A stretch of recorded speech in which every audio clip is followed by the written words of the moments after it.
చేత నియమింపబడిన వేదం దాని మోకల మీద ప్రార్థన తోడ అనుదినము చదువుడి. దాని మోకల మీద ప్రార్థన తోడ అనుదినము చదువుడి.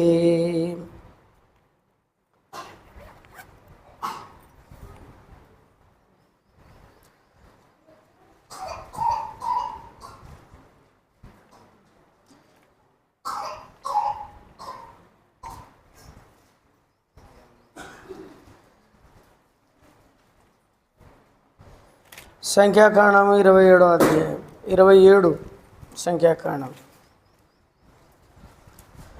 మొదటి వచనము అందరం కలిసి చదువుకుందాం. సంఖ్యాకాండం 27వ అధ్యాయము ఆరాధన కొరకై మొదటి వచనం. అప్పుడు యోసేపు కుమారుడైన మనష్షే వంశస్థుల్లోను సెలోపెహాదు కుమార్తెలు వచ్చారు. సెలోపెహాదు ఏసేరు కుమారుడును, గిలాదు మనముడును, మాకీరు మునిమనుడై ఉండేను. అతనికి కుమార్తెల పేర్లు Mahlah, Noah, Hoglah, Milcah, Tirzah అనునవి. మరలా పేర్లు చదువుకుందాం. అతని కుమార్తెల పేర్లు Mahlah, Noah, Hoglah, Milcah, Tirzah. ప్రార్థన చేస్తాం. మమ్మల్ని మిక్కిలిగా ప్రేమించిన సర్వశక్తిమంతుడైన దేవ, నీ శ్రేష్టమైన నామమునకు స్తుతులు వందనాలు. నీ వాక్యం ద్వారా మాతో మాట్లాడి బలపరిచి నీ దైవ సన్నిధిని అనుభవిస్తూ వాక్యానుసారంగా నిన్ను ఆరాధించడానికి నీ కృపను సహాయం అనుగ్రహించమని అప్పగిస్తూ యేసు ప్రభు నామమున ప్రార్థించి వేడుకుంటున్నాము తండ్రి, ఆమేన్. చదవబడినటువంటి లేఖన భాగంలో మనం అటువారం మనం చదువుకుంటూ వచ్చినాము.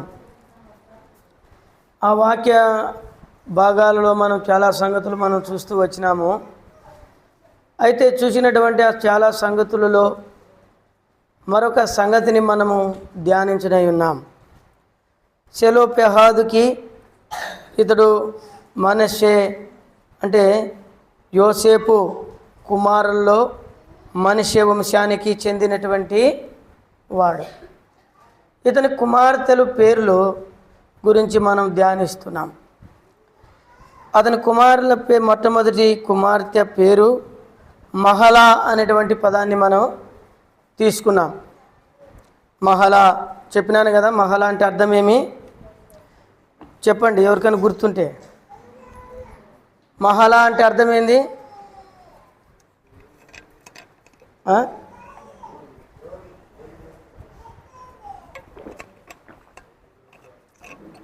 రోగి. కానీ మహలా అంటే రోగి అనేటువంటి పదాన్ని మనం చూసాం. ఇప్పుడు ఈ మహలా అనేటువంటి పదాన్ని గురించి కూడా మనం చెప్పేదానికి చాలా ఆలోచిస్తున్నారు. ఏం చెప్పినాడో వాక్యం. అందుకని ఒక సేవకుడు ఒక ఊరికి వచ్చినాడంట. 3 రోజులు స్పెషల్ మీటింగ్లు, 3 రోజులు ఒకటే వాక్యమే చెప్పినాడు ఆయన. ఒకటే వాక్యం చెప్తే మన బర్ణబాసులు అక్కడ ఆయన లేచి, అన్న 3 రోజుల నుండి అదే వాక్యమే చెప్తున్నావు అన్న అంటనని అడిగినాడంట ఆయన స్పెషల్ స్పీకర్ని. ఆయన అన్నాడంట, 3 రోజుల నుండి చెప్పినాను కదా, మరి నీకేమైనా వచ్చింది అని అడిగినాడంట.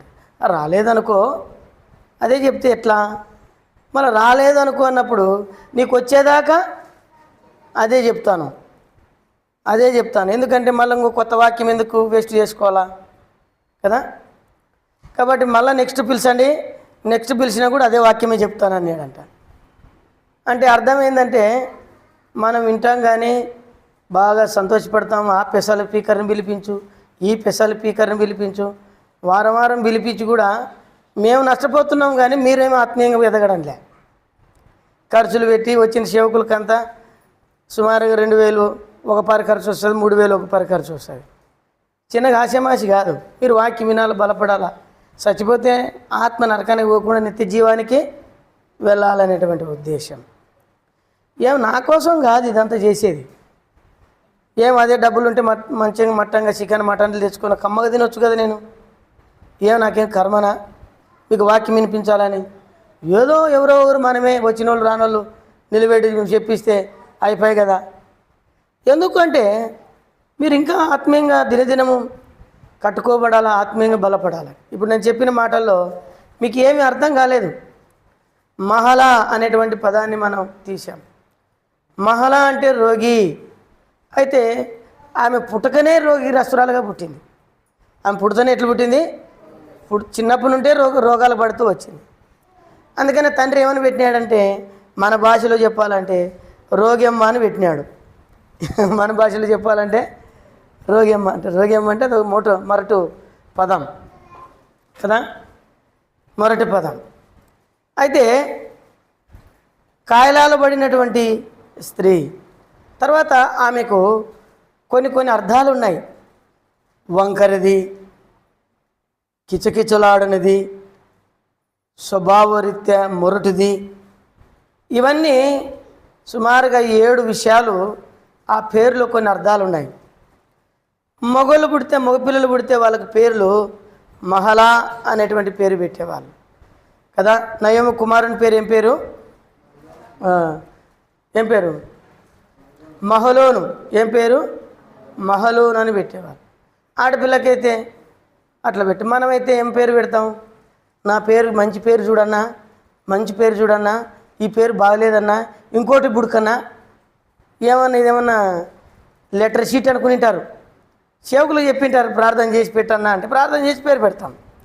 లేదు ఆ పేరు యాదన్నా పెట్టేది నువ్వు చెప్పు, నాకు ఫస్ట్ చెప్పు ఏం పేరు. ఇంకా నేను చెప్పేది అట్టేటోళ్ళకి సుంకన్న పుల్లయ్య అని పెడతాను, అంతే పెట్టేది. ఇంకా అడిగేటోళ్ళకి అట్ట పేరు పెట్టాలా? మాకు తెలుసు కదా ప్రార్థన.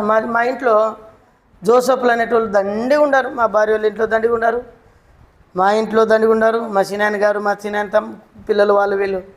మరి మా సేవకునికి జోసఫ్ పేరు పెట్టే విషయంలో అడిగినా, అన్న పేరు పెట్టన్నా ప్రార్థన చేసి అంటే, ఏమన్నా నువ్వు పేరు తీసుకున్నావా అని అడిగినాడు. నేను ఏ పేరు తీసుకోలేదన్నా, నీవు దైవ సేవకుడు ప్రార్థన చేసి పెట్టంటే ఆయన ప్రార్థన చేసి జోసఫ్ అని పేరు పెట్టాను. నేనేమనుకున్నాను, అబ్బా జోసఫ్ అని పెట్టినాడే, ఎంతమంది జోసఫ్లు ఉన్నారు, ఇప్పుడు యా జోసఫ్ అని పిలిచాలా? ఒక్కని జోసఫ్ అంటే 10 మంది పలుకుతారు. ఏమి ఇట్లా పేరు పెట్టినాడు అని ఒకవైపు మనసు వచ్చింది. అప్పుడు దేవుడు నాతో మాట్లాడినాడు. ఏం మాట్లాడినాడంటే, యోసేపును ఆశీర్వదించినటువంటి దేవుడు నీ కుమారుని కూడా ఆశీర్వదిస్తాడు. దైవ సేవకులు ఏ పేరు పెడితే దాన్ని పెట్టుకోవాలా, దానికి 2 తగిలిస్తారు. ఏం పేరు? ఇవన్నీ సరిపోవని సినిమా పేర్లు తగిలిస్తారు కదా. ఏదో ముద్దు పేరు నాగరాజు పెట్టినాడు, ముద్దు పేరు 2 బిడ్డలకి. ముద్దు పేరు, ఒక పేరు లక్కీ, ఒక పిల్ల పేరు టుక్కి, ఇంకొక పిల్ల పేరు ఖుషి. మరి అసలైన పేర్లు పోయినాయి పక్కకి. కాబట్టి ఇవి మనం ముద్దు పేర్లు పెట్టుకుంటాం. కానీ ఆనాడు చూస్తే ఆ భక్తుడు ఈమె ఎన్నిసార్లు చూసినా ఇదే రోగాలతోనే ఉంది, కాబట్టి నీ పేరు రోగి, నీ పేరు రోగి. అరే రోగి చూసేటోళ్ళు పిలిచేటోళ్ళు ఎటు పిలుస్తారు, ఎంత అవమానించింటారు, ఎన్ని పరిస్థితులు వచ్చి. అయితే 2వ అర్థం ఏమనిపించాడంటే, మహళ అనేటువంటి అర్థంలో వంకరితనము. వాస్తవానికి మన జీవితాలు కూడా ప్రభువైన యేసుక్రీస్తుని ఎరగక మునుపు ఈ 2వ అంశాన్ని గురించి నేను చెప్తాను. మొదటిది కాదు, 2వ అంశం. 2వ అంశం ఏంటంటే వంకరితనం. 2వ అంశం ఏం చెప్పండి? వంకరితనం. కానీ రోగిదే కానీ ఏముంది? వంకరితనం ఉంది. అంటే చెప్తే వినే రకం కాదనమాట. అన్ని వంకర మాటలు, అన్ని వంకరితనం కదా. ఇట్లా పోమ్మంటే ఇట్లా పోయేది, అట కాదంటే అటు పోయేది అనమాట. ఇలాంటి స్వభావము కదా, నాకు తెలుసులే అనేది. ఇవన్నీ స్వభావం ఎప్పుడంటే రోగగ్రస్తులైనటువంటి ఆత్మీయమైన ప్రభువుని యేసుక్రీస్తుని అంగీకరించకముందు ఈ ఎడమ మాటలు, ఈ భౌతికమైనటువంటి మాటలు పూర్వం ఉండినవి. పూర్వం ఎందుకు జరిగింది అట్లా అంటే అజ్ఞాన దశ అంట. అది ఏ దశ? అజ్ఞాన దశ. చూడండి ఒక మాట, అజ్ఞాన దశలో 1 పేతురు పత్రిక 1వ అధ్యాయం, మొదటి పేతురు పత్రిక 1వ అధ్యాయం 14, 16 కలిసి ఉన్నాయి. చదువుదాం. నేను పరిశుద్ధుడనై ఉన్న గనుక మీరును పరిశుద్ధులైండుడని వ్రాయబడినది కదా ఉన్నది కాగా, మీరు అవిధేయులైన పిల్లలై మీ పూర్వపు అజ్ఞాన దశలో మీకుండిన ఆశను అనుసరించి ప్రవర్తింపక, మిమ్మల్ని పిలిచిన వాడు పరిశుద్ధుడైన ప్రకారము మీరు సమస్త ప్రవర్తన యందు పరిశుద్ధులై ఉండండి. కాబట్టి మీ పూర్వపు అజ్ఞాన దశలో మీకుండిన ఆశలు, ఇది అన్నమాట వంకరతనం. అప్పుడు ఎటు పడితే ఎటు మాట్లాడుతుంటిమి, భక్తి లేకుండా మాట్లాడుతుంటిమి, పెద్దలంటే గౌరవం లేదు, ఇంట్లోని భర్త అంటే గౌరవం లేదు, లేదంటే అన్నదమ్ములంటే గౌరవం లేదు, తల్లిదండ్రులు అంటే గౌరవం లేదు, లేదు అత్తమామ అంటే గౌరవం లేదు. లోకంలో ఎటు పడితే అటు జీవించినటువంటి వంకర వాళ్ళు. ఎవరైనా ఏమన్నంటే వాళ్ళ మీదకి సర్రునం లేసేటువంటి వారు. నా పట్టుదల ఇంతే, నా మూర్ఖత్వం ఇంతే, నేను చేసేదే, నేను అంతే ఇట్లాంటి మాట్లాడుతూ వచ్చినటువంటి వారు. ఇది మన వంకర జీవితాలు. అందుకనే ఈ వంకర బతుకులు మారాలని, ఈ వంకర జీవితాన్ని తీసివేయాలని యేసుక్రీస్తు ప్రభు ఈ లోకంలోనికి సాత్వికుడుగా వచ్చాడు. ఆయనే మన మాదిరి, ఆయన మన సాత్వికుడైన దేవుడు. కొంతమంది సాత్విక్ అని పేరు పెట్టుకుంటారు కదా, సాత్విక్ అని పేరు పెట్టుకున్న వాళ్ళంతా రవిడి లేని వాళ్ళు ఉన్నారు. మరియమ్మ అని పేరు పెట్టుకునేటోళ్ళంతా మరియమ్మలక్క లేరు. లోకంలో భౌతికంగా చాలా చెడుతనంగా జీవించినటువంటి వారు ఉన్నారు. ఒక ఆమె రిబుకా అని పేరు విన్నాను. ఆయమ్మ పేరుకి రిబుకానే కానీ ప్రవర్తన అంతా ఆ రిబుకలు అక్కడే ఉంది. ఆ రిబుక ఎట్లుంది? మొదటికి ప్రభుని అంగీకరించినప్పుడు ఎంతో సౌమ్యంగా, ఆత్మీయంగా, ఎంతో చక్కదనంతో ఉంది. ఎప్పుడైతే పెళ్లి కాగానే తన బుద్ధి బయటపడింది, తన వంకరతనం బయటపడింది, తన స్వభావం బయటపడింది. చూసినారా? దేవుని బిడ్డలైనటువంటి మనము ఇలాంటి వంకరతనం, ఫస్ట్ ఏమో సూదిలు ఎక్కడ ఉంటామంట, ఎట్టుంటాం? ఇంటికాడ అన్నీ చేసేదే, పుట్టినింటికాడ అన్నీ చేస్తారంట, ఏమి ఇసుకుపోరంట కదా. మరి పెళ్లి చేసుకోగానే జీవితం మారిపోతుంది.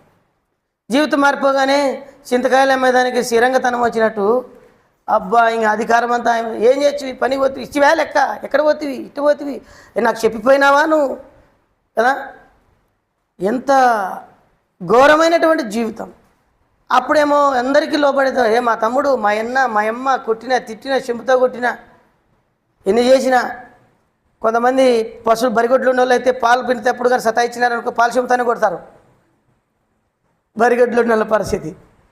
అయితే అలాంటి కష్ట పరిస్థితుల్లో దేవుడు నన్ను దీవించినాడు, మంచి భర్తనిచ్చినాడు, మంచి పిల్లల్నిచ్చినాడు అనేటువంటి అనుకోగలిగినటువంటి జీవితం లేకుండా వంకరతనం ఉన్నాం. అయితే ప్రభు ఇప్పుడు నన్ను చూడు ప్రేమించి మనకు రక్షణ ఇచ్చినాడు.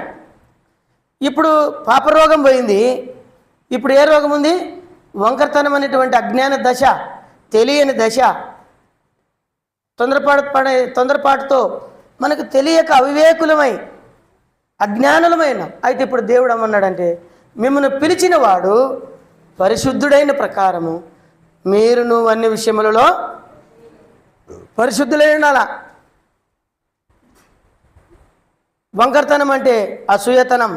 వంకరతనం అంటే ఒకరు బాగా బతుకుతుంటే ఓరవలేనితనం. వాళ్ళకు కూలర్ ఉంటే నాకు కూలర్ ఉండాలా. నాకేం పట్టింది? నా జీతం చిన్నది, నాకు కూలర్ లేకుంటే అవసరం లేదు. వాళ్ళకు ఉద్యోగాలు ఉన్నాయి, వాళ్ళకు కూలర్ ఉంది. వాళ్ళకేమో వాషింగ్ మిషన్ ఉంది, నాకేమో బండ ఉంది కదా.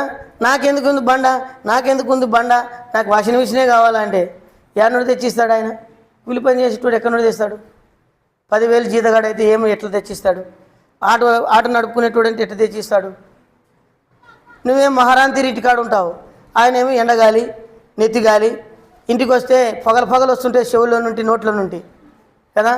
ఆ వేడికి ఇంటికి రాగానే నీళ్ళు తీసుకురాపో, బిందెలు పో, కండపో, ఎన్ని పనులు పెడతాం. అయితే ఇప్పుడు వచ్చినాడు కొంచెం సన్నీళ్ళతో స్నానం చేసిన తర్వాత కొద్దిసేపు పడుకొని మనం చెప్తామా? కాబట్టి అలాంటి స్వభావం అయిపోయింది మనం. ఇది లోకంలో ఓరవలేనితనం. ఇది కూడా వంకరతనమే. అసూయ అనేటువంటి వంకరతనం మనకి ఎందుకు అవసరం లేదు. మత్సరం మనకు అవసరం లేని. కాబట్టి ప్రభు ఉత్తముడని నీవు రుచి చూచి తెలుసుకుని ఎడల సమస్తమైన కలంశము, దుష్టత్వము, చెడుతనము వీటన్నిటి నుండి దేవుడు నన్ను విడిపించినాడు. ఇప్పుడు మనం సాత్వికులమైపోయినాం.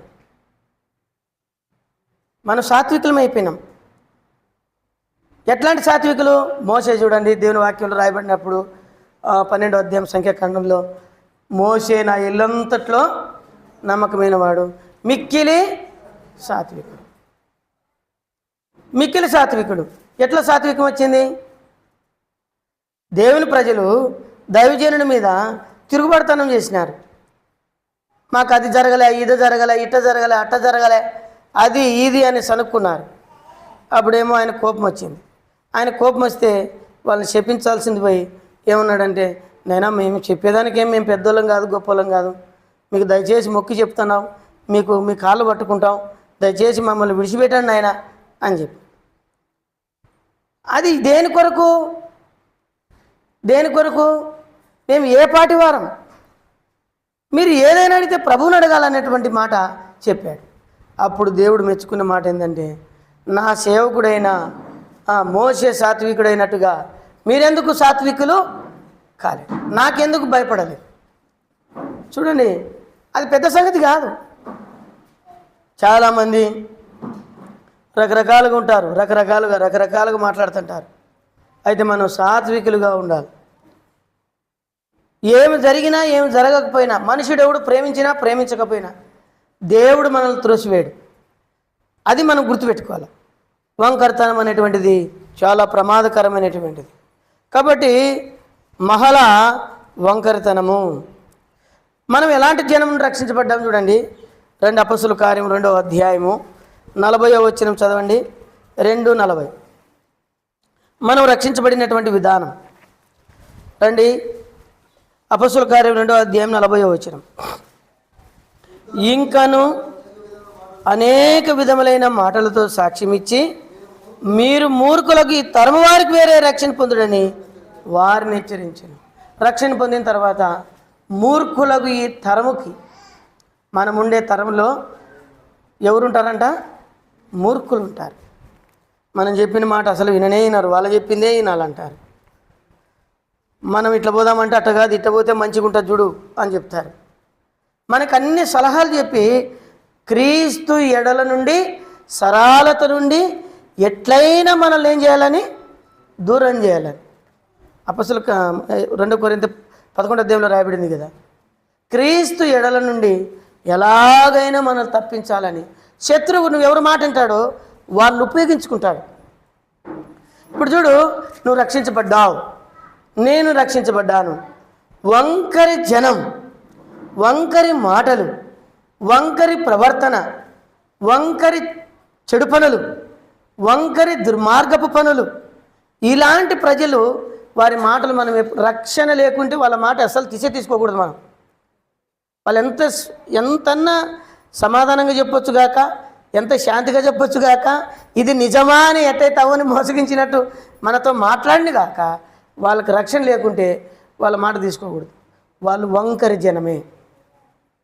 వారు ఈ మూర్ఖులకు, ఈ తరము వారికి మీరు వేరే రక్షణ పొందినారు, మనం వేరే పరచబడిన వాళ్ళు. దేవుడే అన్నాడు కదా, యోహాను సువార్త 15వ అధ్యాయంలో ఏమన్నాడు?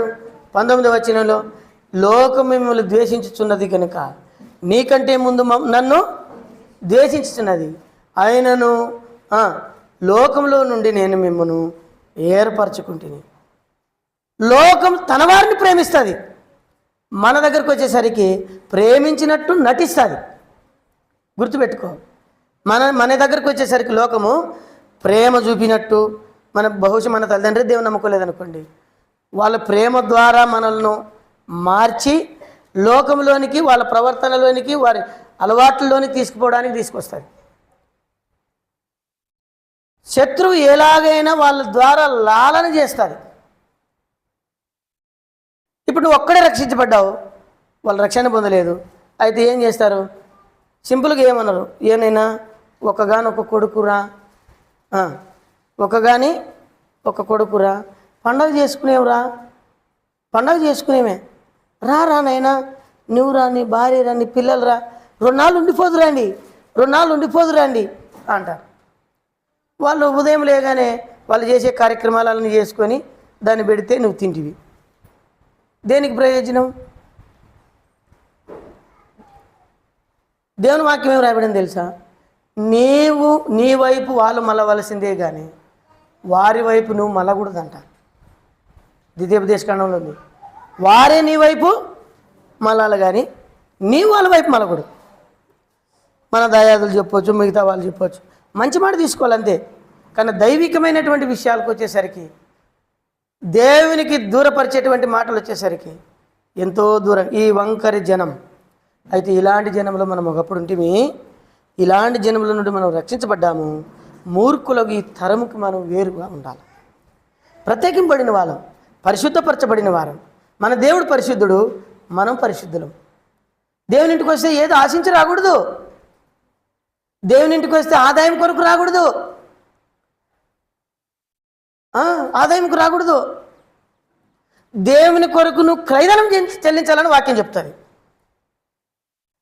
దేవుని కొరకు మనం క్రయధనం చెల్లించాలా. ఒకవేళ దేవుడు నీకు ఇచ్చిన వాహనం ఉండొచ్చు, అయితే దాంట్లో కూడా నువ్వు దేవుని కొరకు నీ పనిని, నువ్వు ఈ దినం పరిశుద్ధమైన దినం దేవుని పని కొరకే ఉపయోగించాలా. ఏరే వారి నుండి ఏది ఆశించకూడదు. ఇది వాక్యం చెప్పే సత్యం. మనం చాలాసార్లు ఏమనుకుంటామంటే, ఎవరో నియమిస్తే కొంచెం డీజిల్కి వస్తుంది కదా అనుకుంటాం.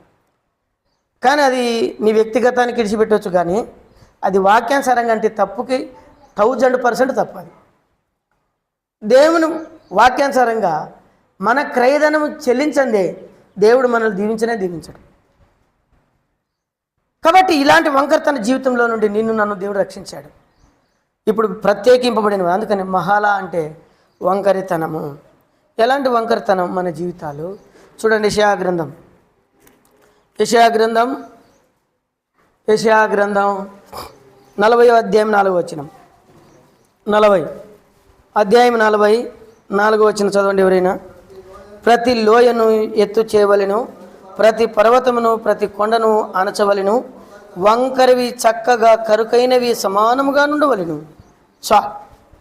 కరుకైనవి ఎట్లుండాలంట? సమానముగా ఉండాలంట. 4వ వచనం, యెషయా గ్రంథం 40వ అధ్యాయం 4వ వచనం. ప్రతి లోయ, మన జీవితాలే లోయకి సంకేతం కదా. మనిషిలో మర్మం ఎవరు కనుక్కోలేరంట. చెట్టులో సేవ ఏమంటారు? సేవేనా?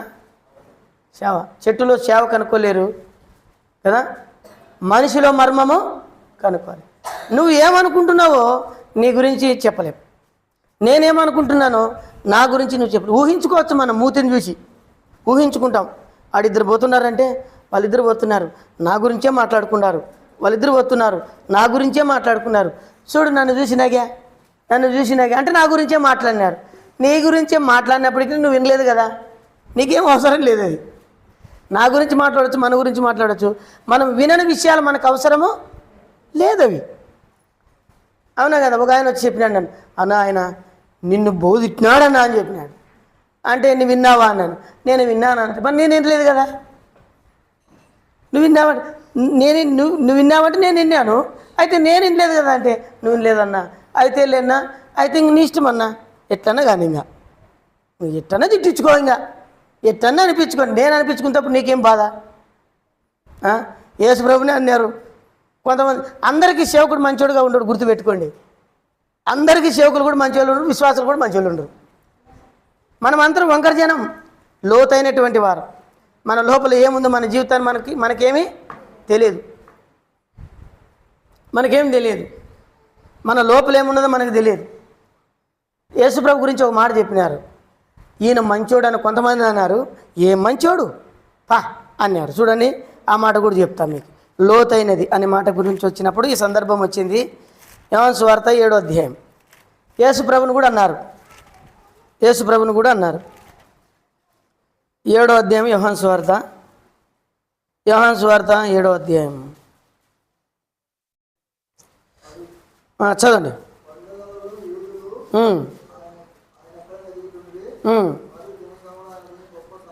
యోహాను సువార్త 7వ అధ్యాయం 10వ వచనం. కొంతమంది ఏమన్నారు యేసుప్రభుని?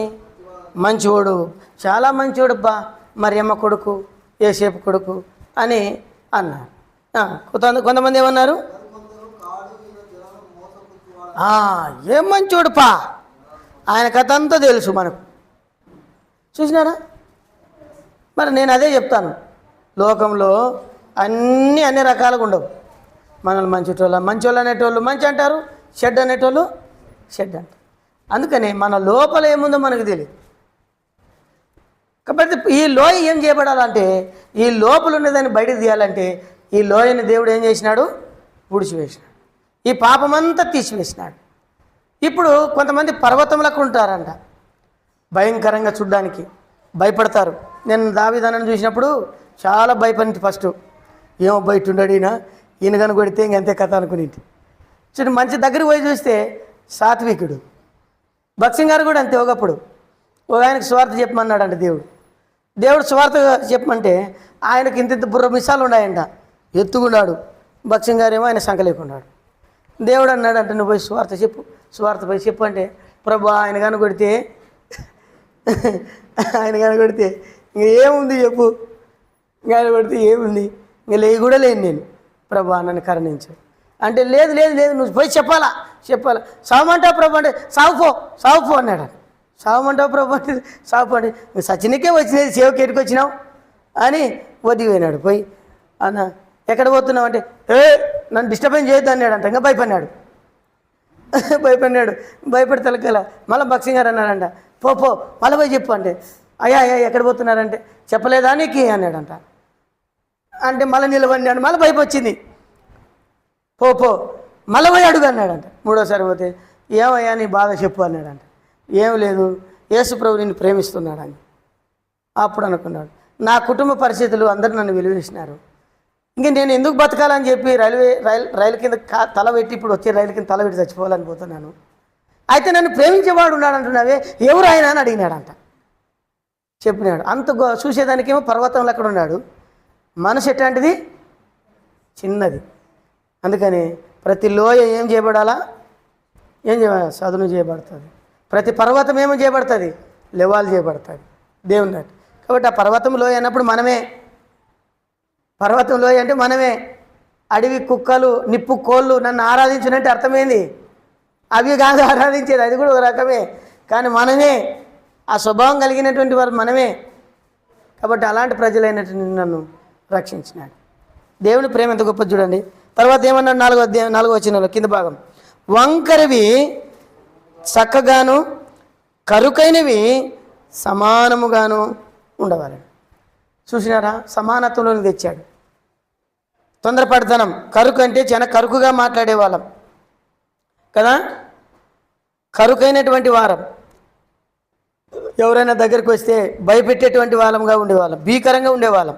అయితే ప్రభు చూసినప్పుడు మన స్థితిని ఎట్లుందంట? వంకరతనాన్ని, పర్వతంలో ఉన్న వాళ్ళని, లోయలు ఉన్న వాళ్ళని మన అంతరంగంలో ఏ మానవుడు అనుకోలేదు.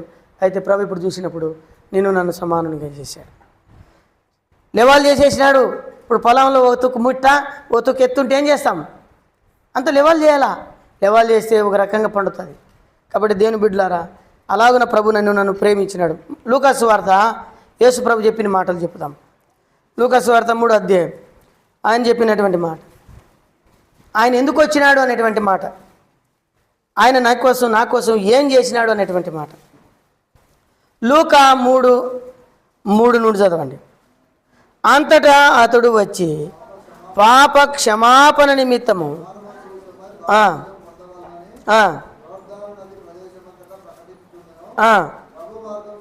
ప్రభు మార్గమును సిద్ధపరచుడు. ఏంది ప్రభు మార్గం?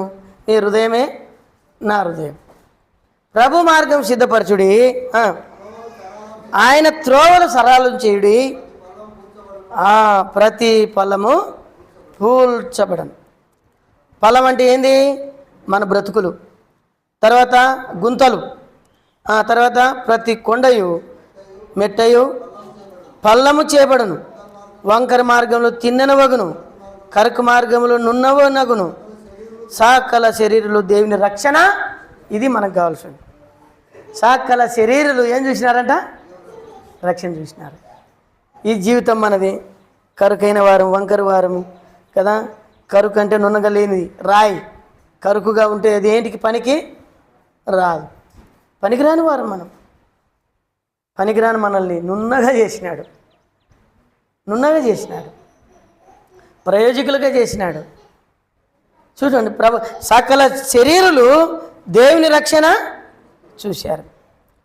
కొండలాంటి మనము ఫలము చేయబడ్డాము కదా, ప్రతి ఫలము పూడ్చబడ్డాము. ఇలాగ ప్రభు నిన్ను నన్ను రక్షించాడు.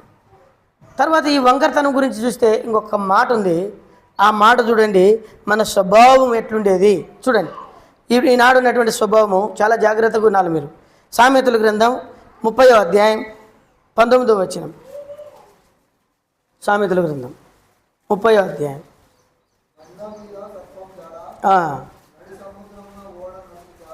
సామెతల గ్రంథం 30వ అధ్యాయం 19వ వచనం. అదేలే చదవండి, అది అవసరం లేదు. 30వ అధ్యాయము 19వ వచనం పై భాగమే. బండ మీద సర్పము జాడ.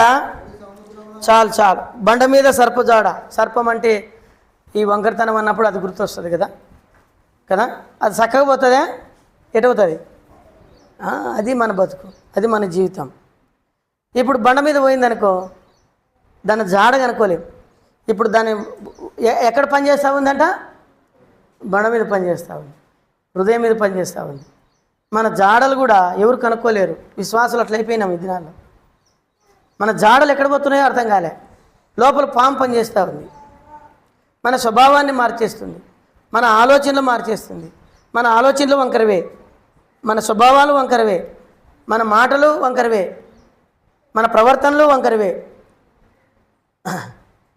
మనం చాలాసార్లు అనుకుంటాం ఊరంతా చెడ్డది, నేను ఒకటే మంచిని అనుకుంటాం. కానీ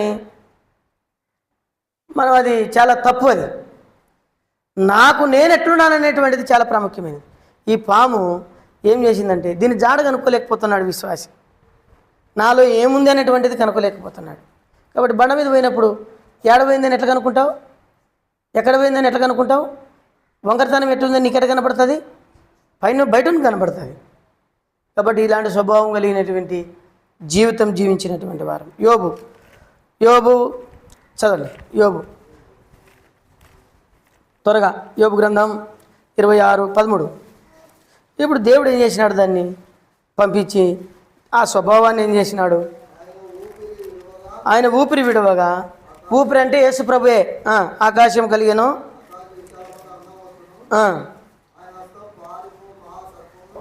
ఆయన హస్తము పారిపోవు మహాసర్పమును పొడిచాను. ప్రభువే కార్యం చేయకపోతే ఈనాడు నీ బతుకు నా బతుకు మారేది కాదు కదా.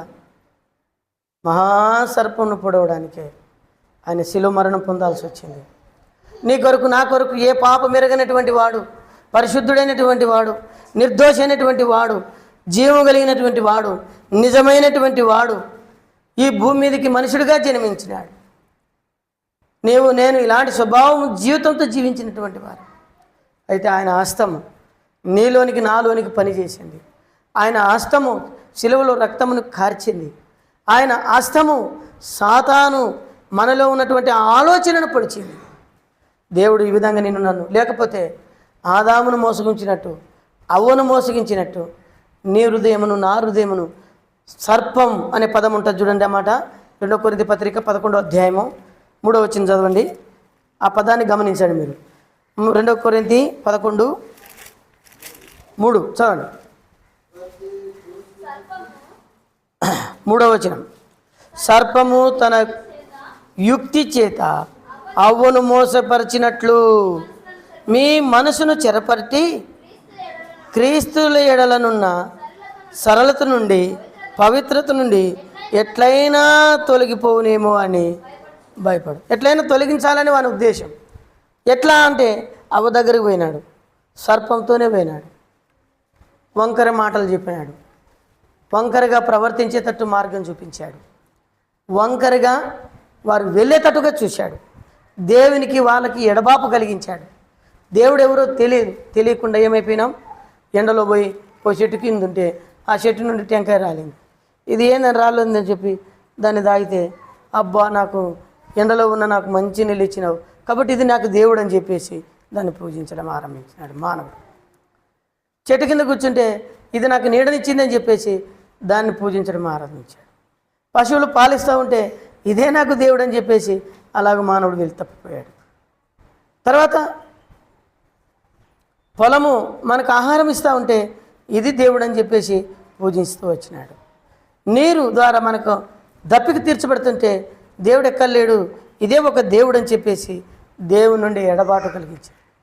కాబట్టి ఈ విధంగా చూస్తే అనేకమైన సంగతులు మనం ఆలోచించవచ్చు. సరళత నుండి మనల్ని తప్పిస్తాడు సాతాను. కాబట్టి పరిశుద్ధత నుండి, పవిత్రత నుండి తప్పించేదానికి సాతానుడు మనల్ని లోకంలో మనల్ని త్రొట్టిలు చేస్తూ వచ్చాడు. నీ కొరకు నా కొరకు ఇప్పుడు ఏం చేసినాడు? ఆ సర్పాన్ని పొడిచినాడు ప్రభువైన దేవుడు. శిలువ మరణం ద్వారా నీ కొరకు నా కొరకు అందరి చేత ద్వేషింపబడిన నీకు నన్ను తన బిడ్డగా తన సొత్తుగా చేశాడు. అందుకని ఇప్పుడేమన్నాడు తెలుసా? ఇశ్రాయేలీలో ఏ దోషము నాకు కనపడలేదన్న.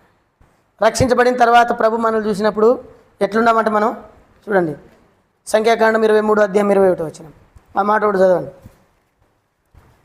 23:21 సంఖ్యాకాండం 23:21. ఆయన యాకోబులో ఏ దేశము కనుగొనలేదు, ఇశ్రాయేల్లో ఏ వంకరతనమును చూడలేదు. ఇశ్రాయేల్లో ఏం కనపడలేదంటే దేవునికి వంకరతనం కనపడలే, ఏ దోషం కనపడలే. ఇప్పుడు ప్రభు నిన్ను చూసినప్పుడు ఆరాధిస్తుంటే నా బిడ్డ ఆరాధిస్తూ ఉంది, ఈమెలో ఏ వంకరతనం లేదు, నా కొడుకు ఆరాధిస్తున్నాడు, ఈయనలో ఏ వంకరతనం లేదు, సాక్ష్యం ఇవ్వాల. శపించడానికి వచ్చినటువంటి భక్తుణ్ణి దేవుడు ప్రవచించేటట్టు చేసినాడు. యాకోబులో ఏ దోషము లేదు, యాకోబులో ఏ వంకరతనము నేను చూడలేదు. అరే వాళ్ళు ఎంతో లోపాలు కలిగిన వాళ్ళు కదా. అయితే దేవుని సేవించే విషయం వచ్చేసరికి వాళ్ళలో ఏ లోపము లేదు. దేవుని వెంబడించినటువంటి బిడ్డలు, ఓ ఇశ్రాయేలు నీ భాగ్యము ఎంత గొప్పది. కాబట్టి నిజంగా దేవుని చేత నిర్దోషించబడ్డారు వాళ్ళు. ఈనాడు దేవుడు నన్ను కూడా నిర్దోషులుగా ఎంచబడిన వారమై ప్రభువును మనం ఆరాధించవలసినటువంటి వారు. అందుకనే కీర్తన 32లో అక్కడ రాయబడింది మొదటి 2 వచనాలు, తన పాపము కొరకై తన దోషము కొరకై పరిహారము నొందువాడు దేవుని చేత నిర్దోషించబడిన వాడు ఆత్మలో కపటము లేనివాడు. ఆత్మలో కపటము లేను. ఇలాగున ప్రభును ఆరాధించేటువంటి బిడ్డలు వంకరతనము లేనివారు. ఒకప్పుడు మనం మహలాగా ఉన్నాం, ఇప్పుడు రోగ్రసలం కాలే. ఇప్పుడు ఏమైనా చెప్పండి ఏమైనా?